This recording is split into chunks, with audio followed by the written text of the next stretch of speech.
देखेंगे फिजिक्स का subjective question, जो कि एग्जाम में सेम ऐसा ही प्रश्न आपको एग्जाम में भी देखने को मिलेगा। तो चलिए क्वेश्चन नंबर 1 देखते हैं, फिजिक्स का सब्जेक्टिव क्वेश्चन। देखिए पहला नंबर क्वेश्चन आपका कह रहा है विद्युत द्विध्रुव आघूर्ण क्या है, इसका एसआई मात्रक लिखें। ये ऐसा ही क्वेश्चन आपको फाइनल एग्जाम में भी देखने को मिलेगा। विद्युत द्विध्रुव आघूर्ण क्या है और इसका एसआई मात्रक लिखें। तो चलिए क्या होता है विद्युत द्विध्रुव आघूर्ण देखते हैं। कह रहा है आवेशों के परिमाण तथा उसके मध्य के बीच की दूरी के गुणनफल को विद्युत द्विध्रुव आघूर्ण कहते हैं। अब देखिए इसको समझते हैं। देख लीजिए जैसे कि आपको यहाँ पर आपको चित्र दिखाई दे रहा होगा। ये देख लीजिए, यहाँ पर हम मान के चलते हैं ये P बिंदु है और ये Q बिंदु है, ठीक है। और इसके बीच की दूरी 2L दे दिया है, 2L, ठीक है। अब यहाँ से यहाँ तक की दूरी के बीच की दूरी के गुणनफल, यहाँ से यहाँ के बीच की दूरी जो 2L है और यहाँ पर जो 2L है ये बहुत ही कम दूरी है। 2L को हम लोग बहुत ही छोटा दूरी मानते हैं, बहुत ही छोटा, ठीक है। तो चलिए इसके बीच की दूरी, यहाँ से लेकर यहाँ तक के बीच की दूरी के गुणनफल को, यहाँ से तो P हो गया और ये Q हो गया और यहाँ से यहाँ तक के बीच में जो है वो 2L है। तो इस यहाँ से यहाँ तक के बीच की दूरी 2L है और इसका गुणनफल कह रहा है।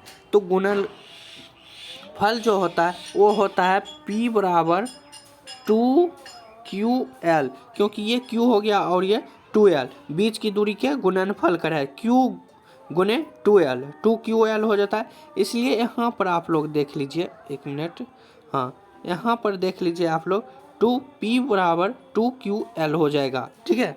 तो चलिए अब आप लोग देख लीजिए, कह रहा है एसआई मात्रक लिखने के लिए भी। तो देखिए इसका एसआई मात्रक कूलम्ब मीटर होता है, ठीक है, सेंटीमीटर नहीं होता है, कूलम्ब मीटर होता है। विद्युत द्विध्रुव आघूर्ण का एसआई मात्रक होता है कूलम्ब मीटर, ठीक है। तो चलिए नेक्स्ट क्वेश्चन की ओर चलते हैं, क्वेश्चन नंबर 2। ऐसे ही हम लोग क्वेश्चन देखते जाएंगे, बहुत ही वीवीआई सब्जेक्टिव क्वेश्चन है, ठीक है। तो देखिए क्वेश्चन नंबर 2 कह रहा है संधारित्र की धारिता से आप क्या समझते हैं। संधारित्र की धारिता से हम क्या समझते हैं ये पूछ रहा है। तो ये भी वीवीआई सब्जेक्टिव क्वेश्चन है, इसलिए आप लोग अंत तक बने रहिए। यहाँ पर अब जब भी होगा सब वीवीआई एमसीक्यू क्वेश्चन ही होगा, तो आप लोग अंत तक देखिए और समझिए। चलिए कह रहा है संधारित्र की धारिता से आप क्या समझते हैं।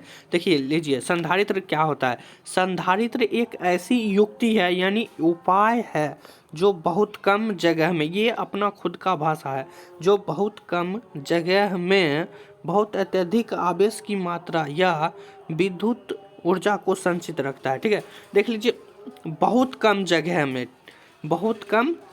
में आवेश की मात्रा या विद्युत ऊर्जा को, यानी विद्युत ऊर्जा जो होता है बहुत बड़ा होता है और उसका जो मात्रा है वो बहुत कम जगह में एब्जॉर्ब करके रखता है। यानी मान के चलो ये मेरा टब है, ठीक है, ये मेरा टब है और ये बहुत ही छोटा जगह है, बहुत कम जगह है और इसमें मान के चलो इतना बड़ा हम आवेश ऊर्जा है, ठीक है, इतना बड़ा।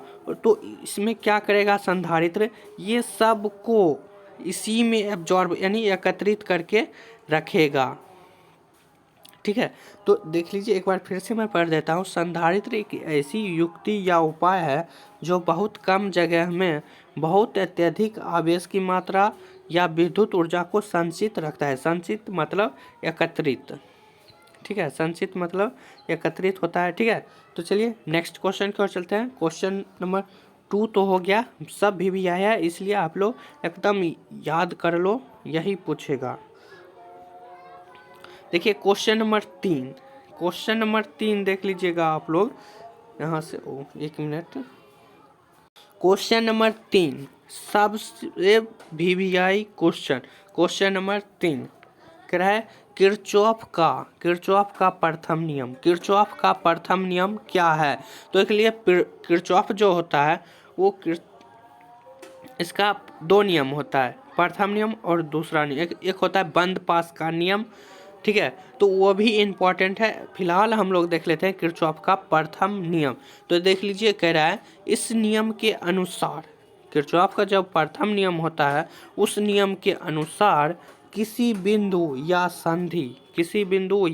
संधि पर आने वाली धाराओं का योग और जाने वाली धाराओं का योग के बराबर होता है। आप लोग याद बस इतना कर लो कि आने वाली धाराओं और जाने वाली धाराओं का योग के बराबर होता है।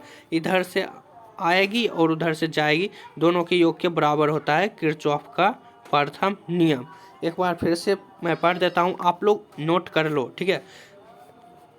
किसी बिंदु या संधि पर आने वाली और जाने वाली धाराओं के योग के बराबर होता है। देख लीजिए, यहाँ पर मैं चित्र की मदद से दर्शा दिया हूँ, आप लोग इस चित्र को अच्छे से देख लीजिए।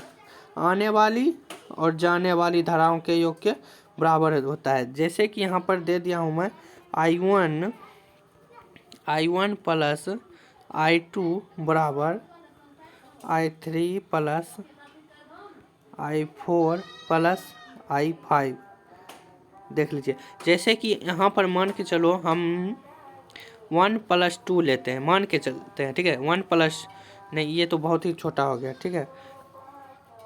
मान के चलो हम लोग 4+4 लेते हैं, I का मान 4 और I2 का मान भी 4, तो 4 हो गया, ये 8। और इधर देखिए 8 इधर कैसे आएगा? मान के चलो ये I3 आ जाएगा 1, I4 आ जाएगा, 8 पुराना है तो ये आ जाएगा 5, और ये I5 जो होगा वो 3 होगा, और ये तीनों मिला के भी 8 ही पुराना है, ना कि 9 आ जाएगा, 7 आ जाएगा। I1 और I2 के बराबर ही आएगा I3, I4 और I5। चलिए नेक्स्ट क्वेश्चन की ओर चलते हैं। क्वेश्चन नंबर 4 कह रहा है लेंज के नियम लिखें। देख लीजिए, लेंज का नियम क्या होता है? जब किसी कुंडली से संबंधित चुंबकीय फ्लक्स, अब देख लीजिए चुंबकीय फ्लक्स क्या होता है। देखिए चुंबकीय फ्लक्स जो होता है, मान के चलो हम काल्पनिक करें, काल्पनिक पृष्ठ से गुजरने वाली कुल चुंबकीय बल रेखाओं की संख्या। काल्पनिक पृष्ठ से जब विद्युत चुंबकीय यानी चुंबकीय बल जो गुजरता है, काल्पनिक पृष्ठ से चुंबकीय बल जो जब गुजरता है तो उसका जो रेखा होता है, ठीक है, उसका जो रेखा होता है वह उस रेखा की संख्या को ही हम लोग चुंबकीय फ्लक्स कहते हैं। काल्पनिक पृष्ठ से गुजरने वाली कुल चुंबकीय बल रेखाओं की संख्या को चुंबकीय फ्लक्स कहते हैं, ठीक है। चुंबकीय फ्लक्स समझ गए?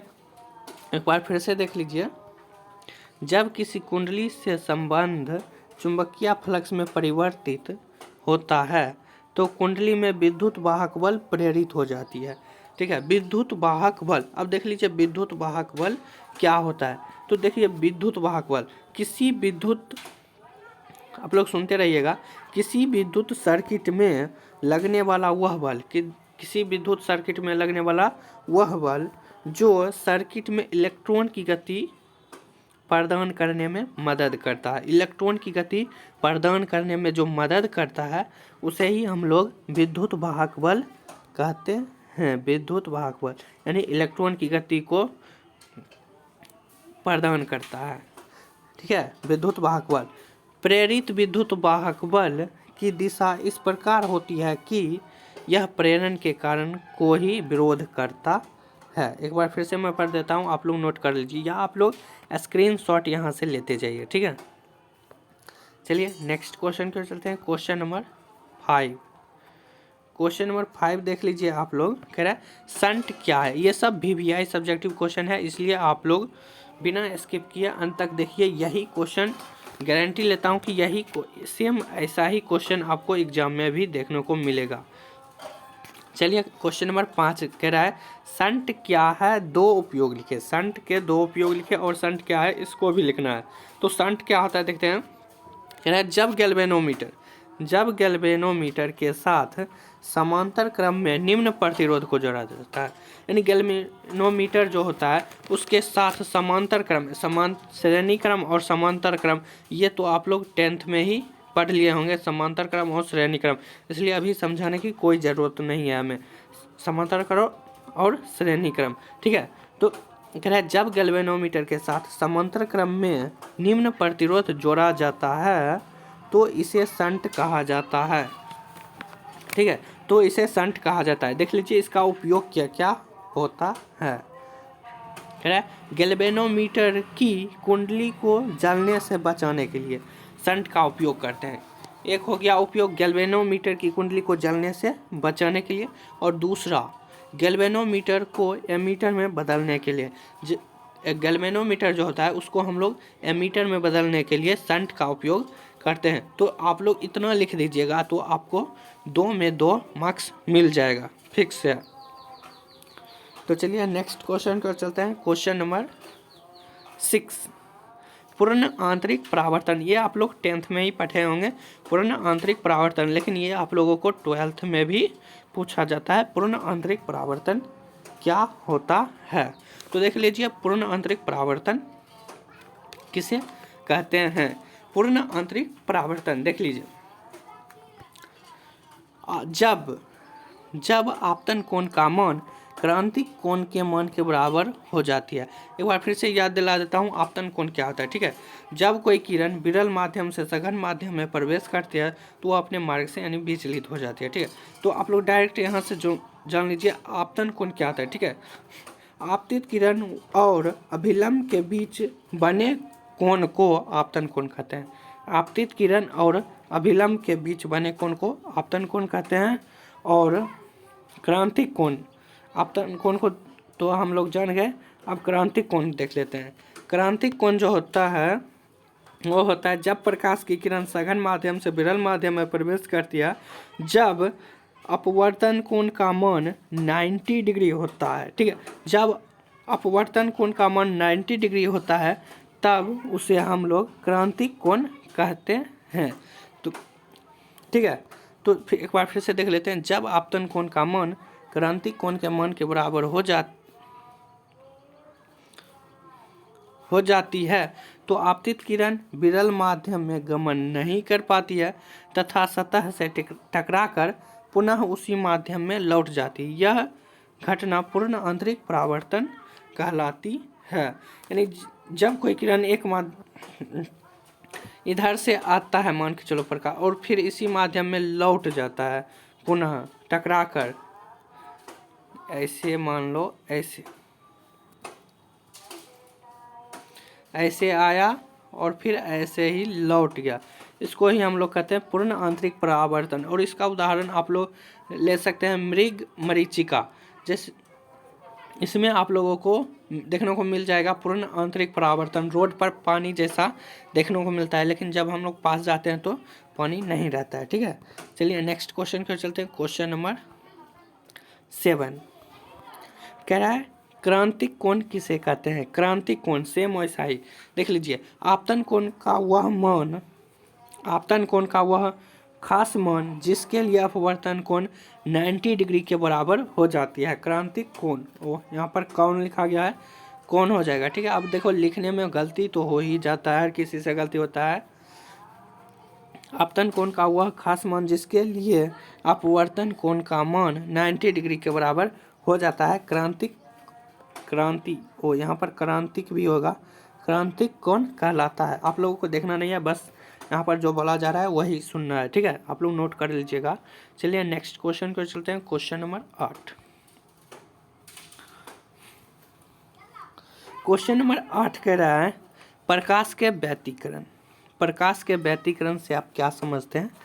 प्रकाश के व्यतिकरण से आप क्या समझते हैं? और देख लीजिए ये क्वेश्चन जो है आपको अलग अलग टाइप से भी पूछता है, इसलिए मैं एक में दे दिया हूँ। कह रहा है प्रकाश के व्यतिकरण से आप क्या समझते हैं। दूसरा कह रहा है प्रकाश के व्यतिकरण के लिए आवश्यक शर्तों का उल्लेख कीजिए। तीसरा कह रहा है प्रकाश के तरंगों के रचनात्मक एवं विनाशी व्यतिकरण की व्याख्या कीजिए, ठीक है। तो व्यतिकरण तो ये आप लोग को लिखना है, ठीक है। तो चलिए प्रकाश के व्यतिकरण क्या होता है उसको देख लेते हैं। कह रहा है दो कला संबंध स्रोत से निकलने वाले प्रकाश तरंग अध्यारोपण के कारण प्रकाश ऊर्जा को पुनर्वितरण करने की घटना को प्रकाश का व्यतिकरण कहते हैं। पुनर्वितरण, ठीक है, पुनर्वितरण मतलब फिर से वितरण करता है, ठीक है, करने की घटना को प्रकाश का व्यतिकरण कहते हैं। प्रकाश ऊर्जा को फिर से देता है, ठीक है। तो और ये देख लीजिए बिहार 1984, 90, 5, 2005 में भी पूछा गया था, 1990 में भी पूछा गया था। और देख लीजिए ये CBSE में भी पूछा गया है, CBSE 2004 में और बिहार बोर्ड 2001, ठीक है। तो चलिए नेक्स्ट क्वेश्चन की ओर चलते हैं। क्वेश्चन नंबर 9 कह रहा है लेजर प्रकाश के गुण एवं उपयोग लिखे। लेजर प्रकाश के गुण एवं उपयोग लिखे। लेजर प्रकाश के गुण और उपयोग क्या है? तो देखिए लेजर प्रकाश के पहले हम लोग गुण यहाँ पर गुण टवर्गियों न होगा, ठीक है। तो लेजर प्रकाश के गुण क्या होता है? लेजर प्रकाश एक वर्णीय होता है। लेजर प्रकाश जो होता है वो एक वर्णीय होता है। दूसरा गुण लेजर प्रकाश के गुण दूसरा, यह अति कला संबंध होता है। यह अति कला संबंध होता है। और तीसरा गुण यह अति दिशात्मक होता है, ठीक है। लेजर प्रकाश जो होता है यह अति दिशात्मक होता है। अब गुण तो देख लिए, अब उपयोग देख लेते हैं, ठीक है। लेजर प्रकाश का उपयोग जो होता है हीरे में छोटे छिद्र करने के लिए, हीरे में छेद करने के लिए लेजर प्रकाश का उपयोग किया जाता है। दूसरा उपयोग जो होता है वो होता है चिकित्सक विज्ञान में। चिकित्सक विज्ञान में आप लोग चिकित्सक मतलब तो समझते ही होंगे। तो चलिए क्वेश्चन नंबर 10 देख लेते हैं। क्वेश्चन नंबर 10 कह रहा है किसी अर्धचालक में उचित अशुद्धियों को मिलाने की क्रिया को डोपिंग कहते हैं। किसी अर्धचालक में हम लोग अशुद्धि को मिलाते हैं तो उसमें जो मिलाने की जो क्रिया होती है उसे ही हम लोग डोपिंग कहते हैं। जब कोई अर्धचालक में उचित अशुद्धि को मिलाते हैं तो उसमें जो कार्य करने की क्रिया होती है उसे ही हम लोग डोपिंग कहते हैं, ठीक है। चलिए क्वेश्चन नंबर 10 तो हो गया। अब देख लेते हैं क्वेश्चन नंबर 11।